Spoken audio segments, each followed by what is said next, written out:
Bagaimana Sinta? Wangi kan baunya? Bau itu akan terus menempel bagi orang-orang yang berani mengambil kesempatan.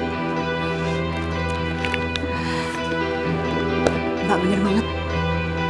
Sinta, saya ingin menawarkan kamu satu kesempatan untuk melangkah lebih maju lagi. Saya harus ngapain, Mbak? Sebenarnya keuntungan menjual bayi itu recehan menurut saya.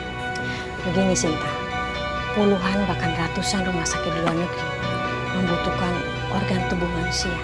Pertanyaannya adalah, apakah kamu bisa menyediakan organ tubuh manusia? Organ tubuh? Ginjal, liver, mata, semua organ yang ada di badan. Kalau itu gimana cara ngambilnya? Kamu tidak perlu repot untuk mengoperasi mereka. Itu tugas saya. Tugas kamu adalah menyediakan anak-anak yang sehat. Dan tugas saya menyulap mereka menjadi uang. Berapa banyak bagian saya, Mbak? Oh, banyak. Banyak sekali. Lebih banyak dari uang yang ada di tangan kamu sekarang. Lebih banyak dari ini? Apakah kamu setuju?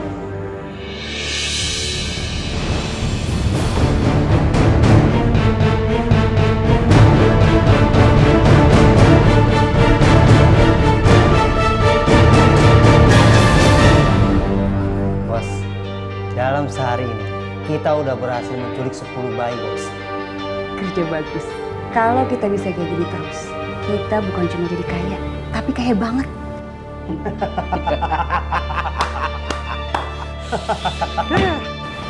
Ingat ya, untuk sementara waktu ini kalian berdua harus cuti dari kerjaan. Siap, bos.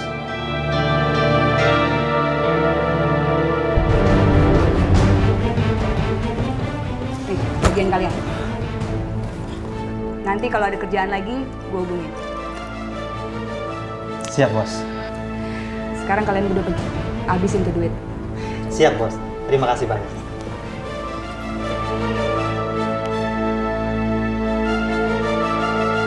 Sekarang aku kaya.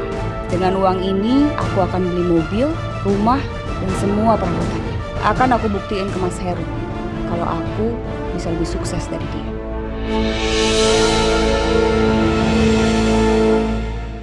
Hehehehe, ngapain kalian foto-foto di sini, hah? Baru lihat ya mobil bagus kayak gini.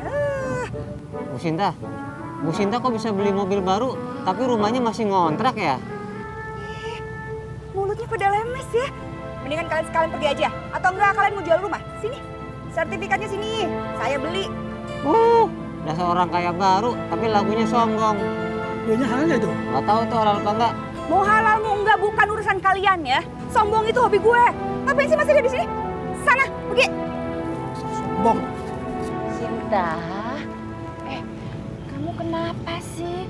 Biarkan saja mereka menikmati kesenangan mereka. Mungkin aja mereka heran melihat mobil kamu yang bagus ini, nak. Dasar orang kampung. Merekanya aja yang mau hidup miskin. Kalau mereka mau kerja keras, mereka juga bisa kok kayak aku. Kaya, sukses, banyak duit. Astagfirullahaladzim. Sinta, harta itu hanya titipan Allah. Ingat itu, nak. Mendadak perut aku mules nih. Dengar ibu ceramah. Ibu kenapa sih kalau ceramah tuh nggak di masjid aja sekalian? Atau nggak di TV? Biar dapat honor. Top, enak, ya. Astagfirullahaladzim, Sinta. Habis perjalanan jauh nih, Mas. Iya, Bang. Tadi habis muter-muter. Ih, sekarang ngeri, Mas, kalau baca berita. Ngeri kenapa? Sekarang ini, Mas, lebih banyak orang takut miskin daripada takut dosa. Contohnya ini, Mas. Polisi berhasil mengungkap sindikat penculik dan penjualan bayi serta organ tubuh manusia. Ih, ngeri, Mas. Astagfirullahaladzim. Mudah-mudahan Allah mengampuni mereka semua yang terlibat sama pekerjaan terkutuk itu ya, Kang ya. Mas Heru, dengar-dengar Mas Heru mau pindah rumah ya? Tahu dari mana, Kang? Ada, dari tetangga Mas Heru ngomong ke saya. Itu sebetulnya bukan rumah saya, Kang. Itu rumah istri saya. Wah, hebat istrinya Mas Heru. Dari jualan mainan saja bisa kebeli rumah. Apalagi jualan sapi. Wah, bisa punya jalan tol sendiri. Nah, jadi Mas Heru kalau bawa barang gak bakalan macet. Mana bisa begini naik tol, Bang? Lihat Bu, sekarang aku udah punya rumah. Aku kaya. Yes. Astagfirullahaladzim, Sinta. Kamu jangan terlalu berlebihan kayak begini, nggak baik, nak. Assalamualaikum. Isi Buskar. Waalaikumsalam. Ibu-ibu. Ayo, mari. Silakan masuk. Ayo. Iya. Silakan. Ayo langsung. Tunggu. Ini apa-apaan nih? Ini siapa? Pada ngapain?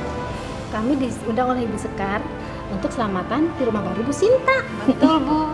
Jadi ibu yang undang mereka? Iya, kan ibu udah minta izin sama kamu dan kamu juga menyetujuinya. Ya ampun, iya sih, tapi nggak ngundang mereka juga. Orang kamu kayak gini. Lihat tuh bajunya aja kotor, pikir pasti bau. Mereka pasti bau. Ih, aku nggak mau, pokoknya mereka ada di sini nggak mau. Terus ibu mesti gimana? Ya, kasihan ya, pokoknya aku nggak mau ya Bu ya. Aku nggak mau mereka ada di sini. Mending sekarang itu jangan dong sayang. Bu lalu siang ada itu Bu balik siang di sini enggak nak. Sinta sekarang aja pergi ya. Iya. Nanti rumah saya kotor Bu. Maaf ya ibu. Ya Allah. Sinta, kamu ini keterlaluan Sinta.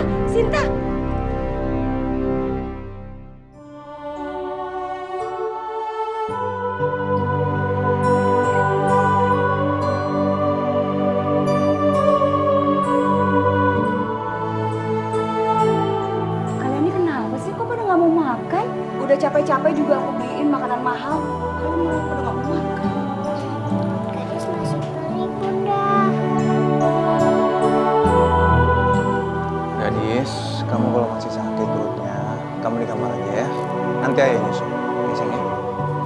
Ya sayang, nenek temenin.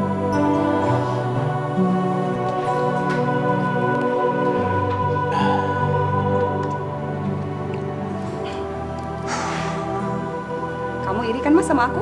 Iri kenapa sama kamu? Nah, udah deh, nggak usah so cuci kayak gitu. Aku tahu kok, sebenarnya Mas tuh iri sama aku. Soalnya sekarang aku bisa lebih kaya dari Mas dan lebih mapan dari Mas. Aku udah bisa beli rumah, beli mobil. Sementara kamu, Aku kenapa? Aku miskin. asal Mas tahu ya Mas. Kalau bukan karena kebaikan aku, rumah tangga kita itu udah hancur terlilit hutang.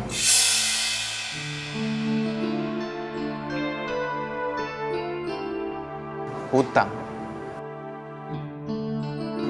Hutang sama siapa? Kamu kan tahu, Sinta. Aku lebih baik berpuasa daripada perut kenyang dari makanan hasil hutang. Aduh, udah. Ribet ngomong sama Mas. Aku mau pergi dulu.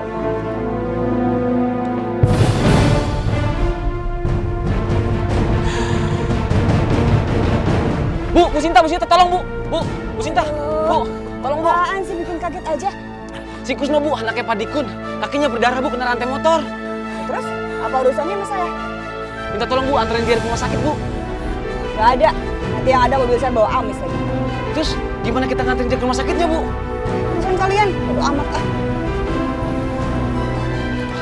Kita lihat sendiri berapa banyak saudara-saudara kita yang ketika diuji oleh Allah berupa musibah, kesulitan, mereka kuat bertahan. Tetapi ketika Allah mengujinya dengan kemewahan, kesenangan dunia, mereka kalah, mereka tidak kuat bertahan. Terus gimana caranya biar kita bisa menang di semua situasi, Pak Ustadz? Allah Subhanahu wa Ta'ala berfirman dalam surah Al-Insyirah ayat yang ke-6, Inna ma'al usri yusra. Artinya pada setiap kesulitan di situ ada kemudahan. Ini bahasanya bersama-sama ya. Kalau bahasa gampangnya barengan. Sulit di situ pasti ada kemudahan. Terus kalau seandainya yang diuji itu adalah kerabat atau orang terdekatnya sendiri gimana Pak Ustadz? Kita punya kewajiban untuk menegurnya, memberikan nasihat.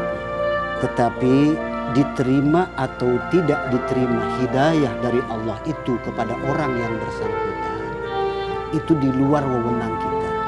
Kenapa? Sebab itu adalah hak Allah. Nabi sendiri dalam Al-Quran itu dinyatakan, innaka la tahdi man ahbabta walakinallaha yahdi man yasha. Sesungguhnya engkau, hai Muhammad, tidak bisa memberikan hidayah petunjuk kepada orang yang engkau cintai. Karena sesungguhnya Allah lah yang memberikan hidayah kepada siapa saja yang dikehendaki oleh Allah.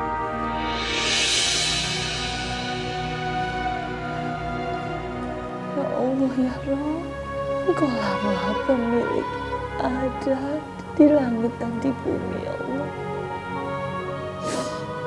Limpahkanlah rahmat-Mu ya Allah ke dalam rumah ini. Rahmat-Mu yang agung ya Allah. Engkau pula yang maha berkehendak. Maka kehendakilah kami agar selalu dalam kebaikan-Mu ya Allah. Amin. Amin ya Rabbal Alamin.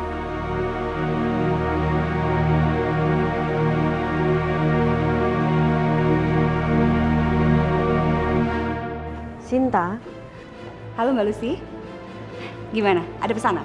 bisa nggak besok kamu sediakan sedikitnya 5 ginjal untuk saya kirim ke luar negeri? Bisa Mbak. Mbak siapin aja uangnya ya. Baik, kita ketemu di tempat biasa ya. Iya Mbak. Halo bos. Halo Jack, lu hubungin si Bram ya. Besok kita ketemuan di tempat biasa jam 8. Jam 8 bos. Tapi bos, posisi saya sekarang ini masih di luar kota bos. Gimana dong bos? Lu pakai otak lu dong. Sekarang juga lu ke bandara. Pesan tiket penerbangan pertama. Buruan balik ya. Siap-siap, nanti saya hubungi Bram. Kali ini supaya lebih cepat, sebaiknya kita berkencan. Pokoknya sebelum jam 7 malam, kita harus berhasil bawa selusin manusia. Ngerti? Ada pertanyaan? Ada bos, tapi kira-kira kisaran umur berapa anak-anak yang mesti kita culik? 7-10 tahun. Sehat dan gak ada cacat fisik. Cewek, cowok, gak masalah. Kita cuma butuh organ mereka. Kalian ngerti? Ngerti bos. Ya udah kalau gitu sampai ketemu nanti jam 5 sore di sini, ya. Siap bos.